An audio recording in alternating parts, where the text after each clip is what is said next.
تک ان کی رپورٹ منظر عام پہ آ جائے گی مگر ابھی تک نہیں آئی۔ آج مئی کا آخری دن ہے، انہوں نے کہا تھا کہ مئی کے مہینے میں رپورٹ پیش کر دوں گا۔ یہ بھی ایسرائیاں ہیں کہ انہوں نے پرائم منسٹر کو زبانی رپورٹ دے دی ہے۔ یہ بھی کیا سرائیاں ہیں کہ وہ رپورٹ جو ہے وہ کافی ہمارے لیے مثبت ہے، میرے لیے مثبت ہے، مگر ابھی تک وہ منظر عام پہ نہیں آ رہی۔ اور ہم نے انصاف مانگنے نکلے تھے، پرائم منسٹر صاحب نے انصاف کا وعدہ کیا تھا، اور ہماری اب ریکویسٹ ہے کہ بہت دن گزر گئے، اب انصاف مل جانا چاہیے۔ جیسے انصاف کو اگر دیر ہو جائے تو پھر صحیح انصاف نہیں ملتا۔ انصاف کا ٹائم آ گیا ہے۔ مودبانہ گزارش ہے کہ جو بھی علی ظفر صاحب نے اپنی رپورٹ میں کہا ہے اس کے اوپر ایکشن لیا جائے، اور جو بھی بات ہے وہ منظر عام پہ عوام کے سامنے آنی چاہیے۔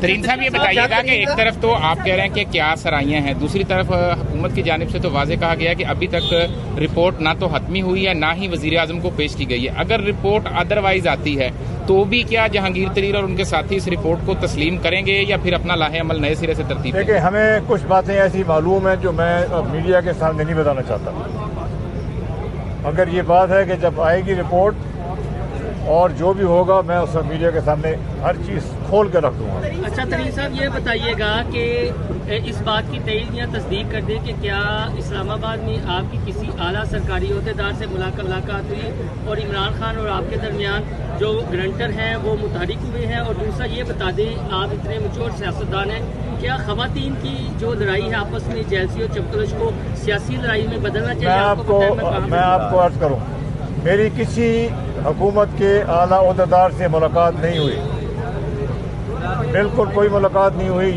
یہ خبر غلط ہے اور مس انڈرسٹینڈنگ کے اوپر مبنی ہے۔ کوئی ایسی بات نہیں ہے۔ ہم اپنا کیس لڑ رہے ہیں عدالت میں، اور ہم علی ظفر صاحب کے ساتھ جو ہے انتظار کر رہے ہیں ان کی رپورٹ کا۔ اچھا جہانگیر صاحب، جو آپ کے دائیں بائیں لوگ کھڑے بات کرتے ہیں، اس بات کو جو آپ کے دائیں بائیں لوگ کھڑے ہیں جو باتیں کرتے ہیں آپ کے خلاف جو کارروائی ہو رہی ہے، اس پر آپ خود کیوں نہیں کہتے جو آپ کے ساتھ ہو رہا ہے آپ کو انصاف ملنا چاہیے؟ یہ خود کیوں نہیں آپ بیان کرتے؟ میں کہہ رہا ہوں مجھے انصاف ملنا چاہیے۔ ترین صاحب یہ پاس کروا لے، تب تک ذرا ترین کو کبھی چھوڑ دو، کبھی بلا لو، چھوڑ دو بلا لو۔ آج 11 جون کی ڈیٹ پڑ گئی ہے، ٹینٹیٹو پنجاب گورنمنٹ کا بجٹ آ جائے گا 9-10 تک، 14 تاریخ کو آئے گا، 14 تک آ جائے گا۔ اب لگ یہ رہا ہے کہ گورنمنٹ کیرٹ اینڈ اسٹک کھیل رہی ہے، اور آپ کے لوگ بھی اس کا برپلا اظہار کر رہے ہیں۔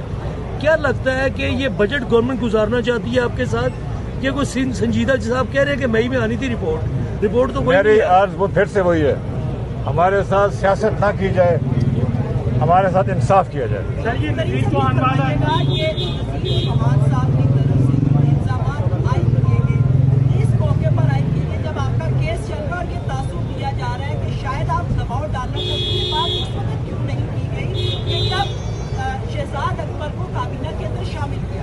دیکھیں، یہ بات جو ہے ساری بگڑی ہے جب نذیر چوہان کے اوپر ایک ایف آئی آر کی گئی ہے۔ اس ایف آئی آر کے بارے میں نعمان صاحب اور باقی ہمارے جو دوست ہیں وہ صحیح موقع پہ اور صحیح وقت پہ بات کریں گے۔ اچھا ترین صاحب لاسٹ میں بتا دیں، حکومتی عہدیدار جس میں ڈاکٹر فردوسہ شیخوان ہیں وہ یہ کہتی ہیں کہ نعمان لنگریال یا راجہ ریاض تو شہزاد اکبر، اعظم خان یا دیگر کا نام خود کر لیتے ہیں، جہانگیر ترین نام لے تو بات پھر ہے، جہانگیر ترین صاحب خود نام کیوں نہیں لیتے ان کے جو سیاسی نشانہ بنا رہے ہیں آپ؟ شکریہ، کسی کا نام تو لے لیں سر۔